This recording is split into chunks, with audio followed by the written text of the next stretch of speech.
Hey y'all, it's Daniel Kastner, and today I want to talk to you about the microKORG again. I know I've been out for a couple of weeks. I've had some family and work things going on, and I just generally keep on being a pretty busy dude. I don't know how that happens, but my schedule is getting a little crazy this fall season. So today I'm here to kind of help out those people that are just getting into the microKORG and synth world, trying to open up this kind of capability and learning opportunity for folks that are telling me that they've bought the synth, that they have just traded for the synth and are very interested in it. So some of these techniques can apply to other synths, and I hope this is helpful for other folks that are just coming in. So let's go check it out. So first off, welcome to those that have just bought their new microKORG. I think you have a lot of amazing things coming up for you. So this is the synth. Kind of going from the back and talking about what we all have here. I know I'm not going to be able to show you too much of this backside, but just know that there's a headphone jack, and then stereo ins and outs, and then all sorts of controls to actually run audio through this. You can see this in my other video on how I'm kind of using those. And then over on this side you have your 3 MIDI ports. You have an in, an out, and a through. So if you send like a drum machine or something to the microKORG, you can have that message go straight through the synth. The synth runs on 6 AA batteries as well as power. I kind of recommend both. It's just nice to have a backup in case one goes wrong. So let's go. What do we have to talk about? Volume. This is kind of your main thing. And if you're new to the synth world, so you don't blow your ears out every time you kind of turn these on, I recommend just cranking that down, turn it down, put your headphones in it, and then turn it back up to a point that's useful for using for an amplifier, etc. So this is kind of the section where you get to kind of mess with your volume. Your arpeggiation is really important. That's what kind of allows you to make melodies and kind of keep, it's not quite looping, but it helps you keep the synth going, and using it to kind of continue to trigger things. It actually helps you also to run other audio instruments through the synth. So that's a pretty big part of that. Over here you have your octave shift. Since there's only 37 keys, you actually get to go through a couple of different ranges, up and down. You've seen probably some players out there in the world, and they'll actually play with these as they're playing and do all sorts of crazy things. We have, and I know I'm out of frame right now, but 2 wheels, one is pitch, and then one is mod. So the rest of the synth, you have these program numbers, so you can select different patches.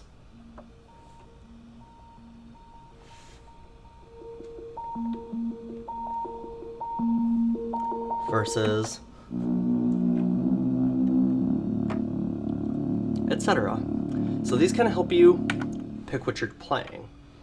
You also have these program selects for your genres or different banks, as well as which side of the bank that you want to pick, and each one holds 8 presets.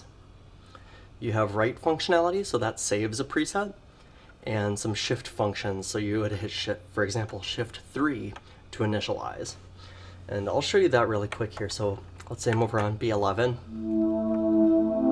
If I'm not liking the sound, what I can do is turn off write protect, which is shift 8, and it kind of gives you this weird symbol. And I put this in most of my videos on how to do this type of thing.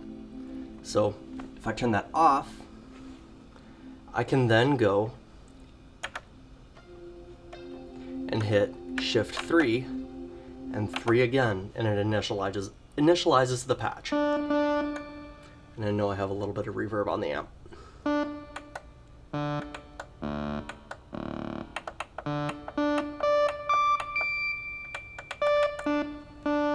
Good things for the cats.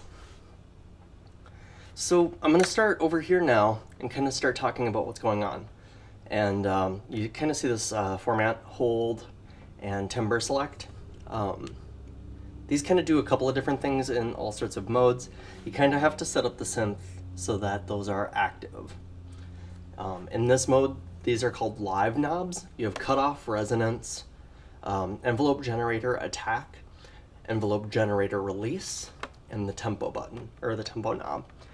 From these, if you, for example, change your EG attack, it changes that EG attack in a couple of places. So some people online get a little moody if you're just using these live and not going into the specific settings.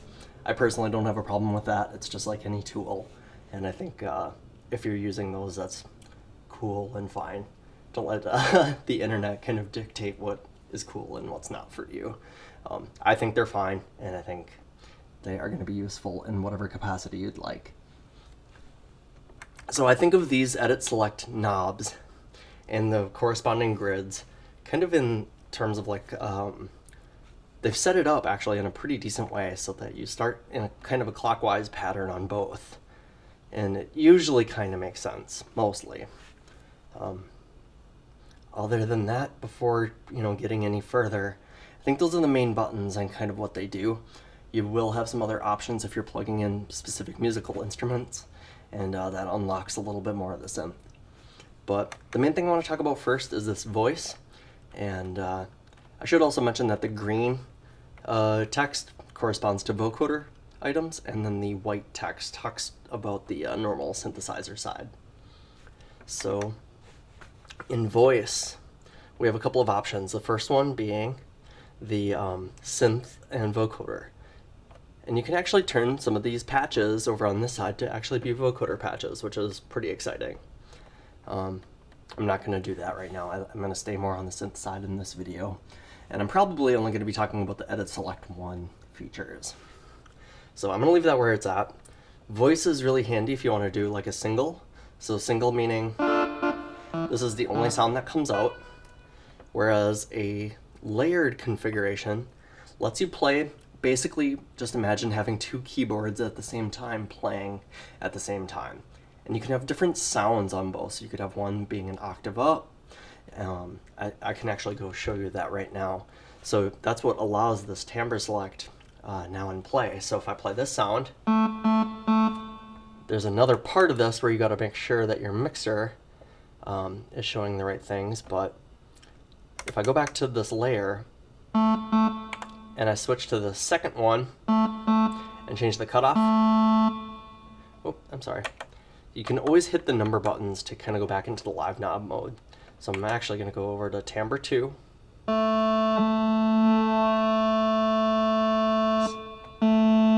I'll change a couple of things. So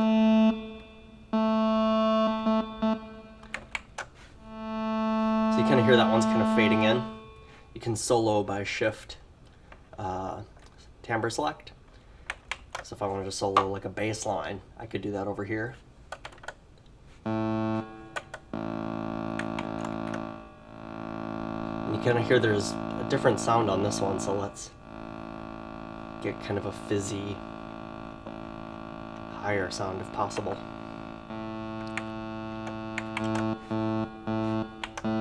So that's both of them playing together. I know that's not the most dramatic example, but if you're in a voice and you're picking layer, you get two sounds to pick from. Some of my other videos go a little bit further into that, and what I'll do, again, is I'll make a bass line and put that on the lower part, and then I can kind of play that, and then I can timbre select over to the other kind of higher part. I did a Purity Ring song and some other like Witch House stuff. I think I did that all in that one video. So that's a pretty important feature, knowing the difference. It actually also splits the polyphony, so you're using two voices per keyboard, versus in single, it uses all four voices on this one keyboard. And all that really means is, it kind of sounds like that. If I'm playing one, I can actually play more notes simultaneously in single with one key. It's actually the same on both, but it just sounds differently. That's kind of the main thing. Be like, I think of a choir, two people kind of working on one sound versus four people working on one sound. Something like that, at least. Hope that helps. And this is the other kind of cool part, and I'm hoping to explore this more. You have an option in the voice over here with your voice assign. And this is where you get to pick things like mono. So this is like for you Moog kids that are like really excited to do Moog style sounds. You can't play two notes at the same time.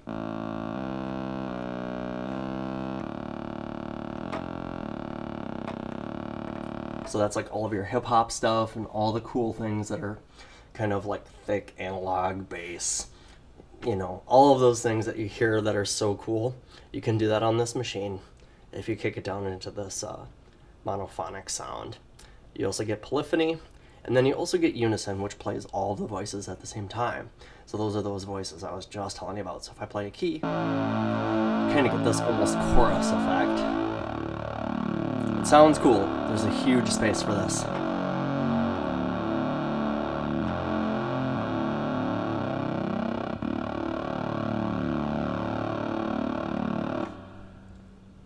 Alright, moving on. I like poly. I think Korgs probably have some of the best polyphony, and it's really exciting. There's nothing else in this first voice thing. So congrats, that's most of what I know out of that voice. You can do all sorts of different combinations with those knobs. Let's move over to pitch. So in pitch we have, first off, our transpose. So if I start moving this,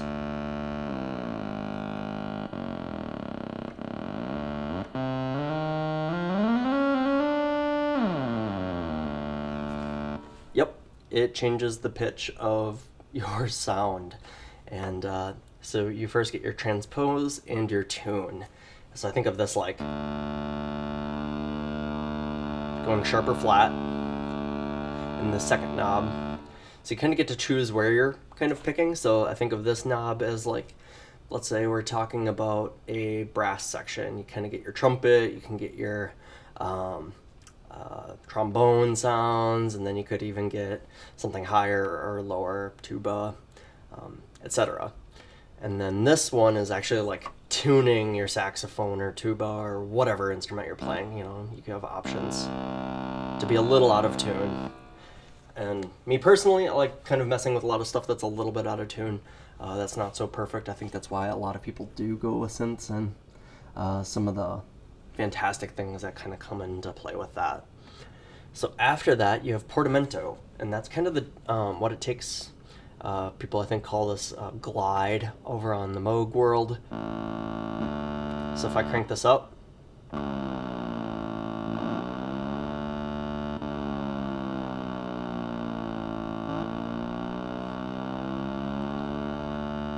so that's kind of your glide, portamento. You have this knob over here, which is bend range. So if I pick this like at its stock setting, if I bend a note over on the bend wheel, I know that's out of frame, I can change how far that's going. All that really does. And then lastly, over on pitch, this is our vibrato int. I think that stands for integer or interpolation or some word like that. Half kidding there. I know that number to be, if I am playing something, how much like vibrato happens. And that's like if I play this note and move the mod wheel up. It's kind of goofy. I set that to 0 on almost all of my patches. I think that's probably one of my least favorite settings on this microKORG. Sorry, Korg. Not a big fan of that when initialized. I just don't quite get that one. So now we're getting into like real synthesis mode. Like this is pretty exciting stuff. And these are just a lot of my opinions and thoughts and all of these things. And I hope it all is coming over well. So in Oscillator 1, we start with the saw, which I think is really handy. I love that that's first. Square, triangle, sine. That's like a voice. You have the digital waves, and then noise, and then audio in. So if you have something plugged in, you can pick that. So I'm going to try to keep these pretty stable and time-worthy, but so if I pick this first saw, kind of your classic saw, we've already heard that today. Square, triangle, just more smooth, sine,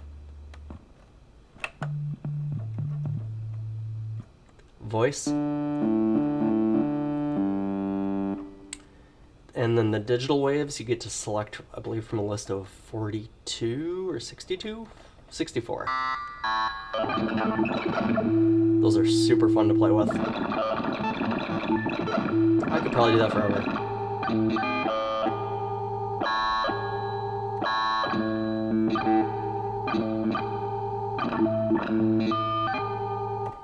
So much fun. The digital waves are my favorite.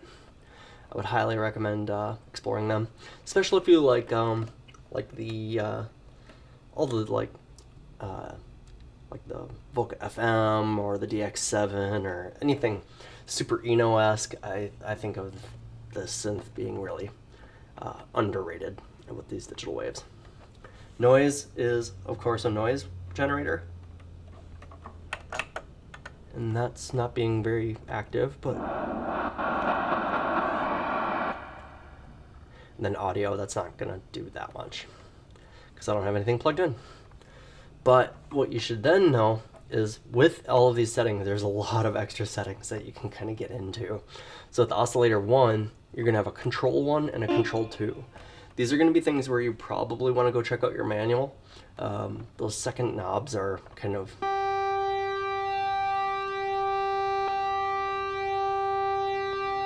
kind of just hear that it's changing how bright and like what parts of this are coming through. I'm sorry I don't know those specific controls off the top of my head. When I'm playing this, I usually just kind of mess around with it until I like something. Square.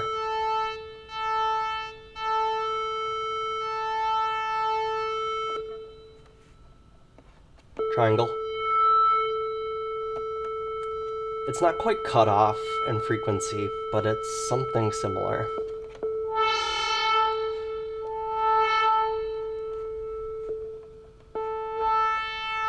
And, you know, this is kind of funny. I think of this voice. So these knobs are kind of like the mouth.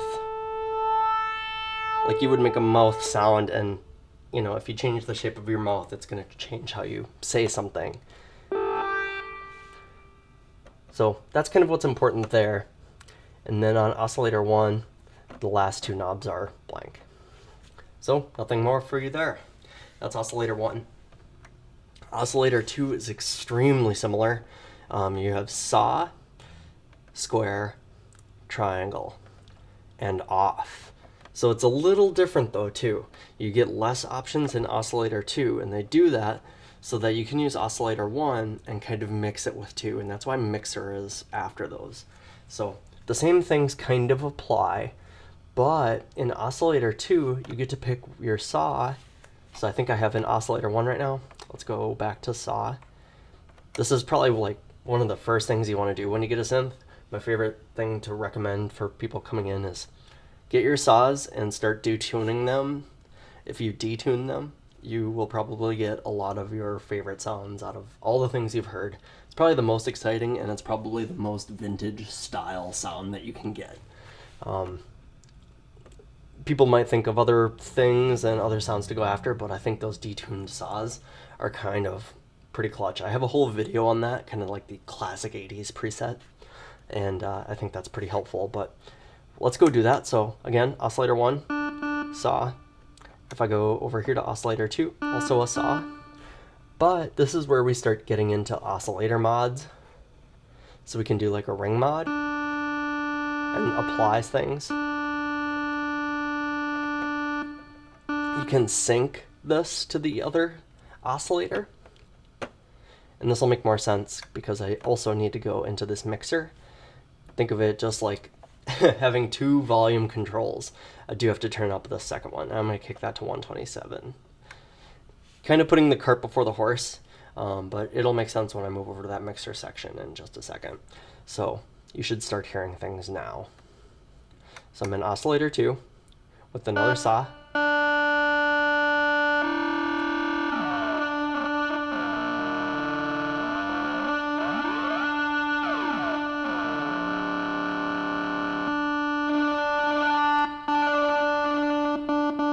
So you're probably going to start finding some things in here that are really fun.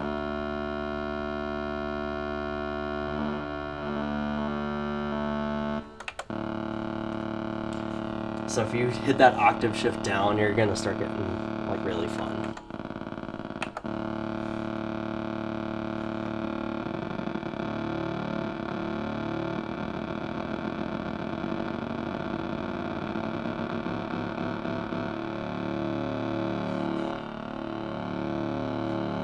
I love this kind of stuff. If you take two saws and start messing with some of this, it just gets so fun, so fast.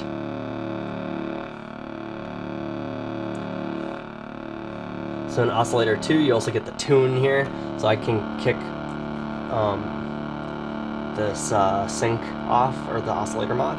And this is where you start really getting to detune and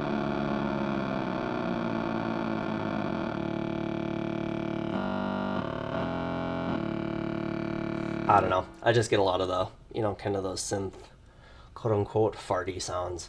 You're going to have a lot of fun with Oscillator 1 and 2, kicking to saws and kind of exploring here. I think that's probably a pretty good challenge if you're just getting into synthesizers. You can really start learning these like the back of your hand and understanding where things need to be and how you should apply them and what it really takes. It's a really good way to learn this synth. And kind of segueing into this, you have this mixer too. So this mixer lets you go between your Oscillator 1 level and your Oscillator 2 level. You also get to pick a noise level. So 1 and 2, this is really just a balance. So it goes from 0 to 127. So that's kind of what mixes both of them for you. And then this noise level, it's going to be kind of, since we haven't messed with any of the next stuff, the noise level is going to sound kind of just like that white noise that you heard before.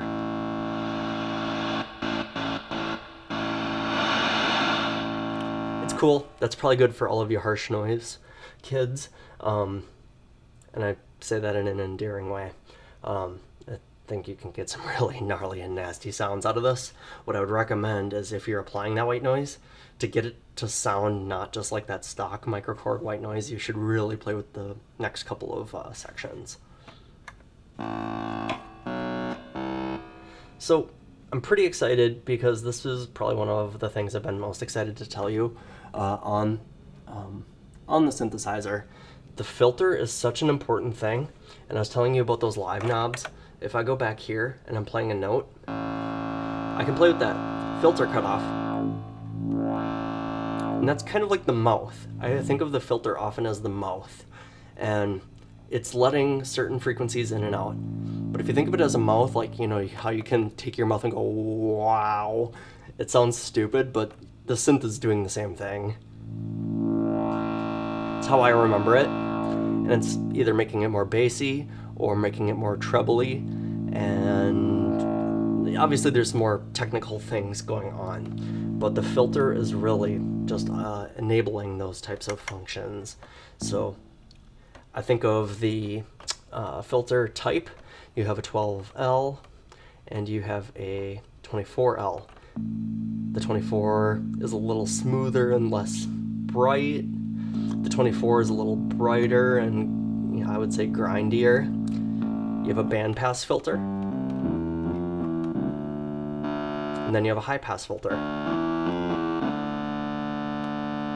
So those are the kind of main ones. I honestly like the 24 a lot. I think it sounds really good and dark and moody.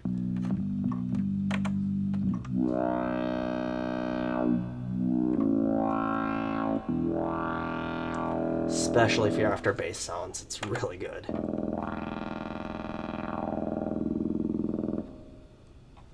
So on that filter, again, you can pick a lot of different things. And I think this is super exciting. The cutoff is here. So, you know, we're talking about those live knobs. The cutoff is pretty close to that. I don't think that actually hits anything else, but it might. So if you're in the live knob mode where you're just messing with these versus hitting the knob and actually going and changing it, kind of does the same thing. So all that really does again is same thing. And then we have our resonance, which is, again, we have that right here too. And I think of that as like, again, it's like a mouth inside the mouth, like accenting accenting a specific tone. Or like a wah inside of it, and you get to fix where that wah is set at. And then you get your filter, which is filter envelope generator. I think that's the integer. It's kind of another mouth in all of this. I know it's kind of getting meta here. And then lastly, which is really important, and this is going to come really important, if you find a sound on this that is working like really great in one range but not in another, my cats are very excited. It's almost dinner time. So sorry if you hear them going crazy in the background. So this last one, this filter key track, it's so important, and it just kind of changes the characteristics of the keyboard. And you can kind of match things on both sides of the keyboard a little easier with that filter key track. It's really important if you're having a problem with the sound and you're just like not liking it. That filter key track is essential. It's truly essential if you're having a hard time. So just remember that it's there, and it comes in handy all the time. It honestly is like a giant slew kind of shift in the synth. So the filter envelope generator. This is kind of what you probably classically hear as your ADSR.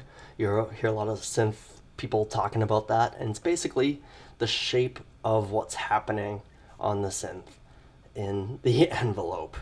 And I think of it, you know, you've probably seen the kind of looks like a mountain. Your A is your attack, and let's make sure that's the first thing. So that's A. I'm gonna go up a bit. So if my attack is really slow, it might take a little while to get to that sound. And at this point, you're probably not going to hear that much going on because it pulls in a couple of things. And you'll see that we have an amp envelope generator, and that kind of does the same thing, but in more of the amp section. You kind of see that this is just making things kind of brighter and not so bright.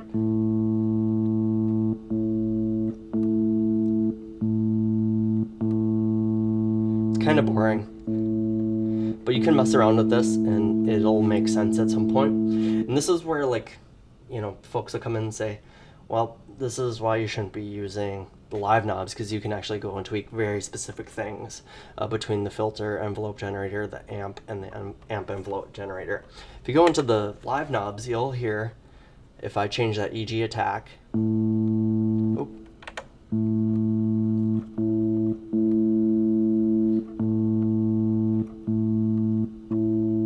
I'm sorry, I don't think it actually went over. So I'm pressing the key and it's not even going. So here it's really slow.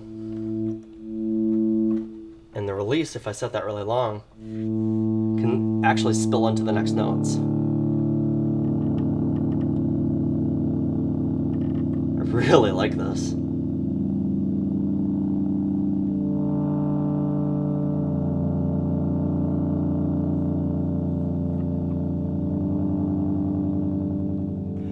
Hey, thanks for joining in today.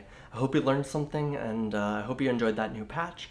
There's a takeaway for the folks that maybe just got their synths to go play around in those saw settings and coming up with something cool. I'm starting up a Ko-fi account. I at some point would like to make a Patreon, but I think a Ko-fi account makes a little more sense for right now.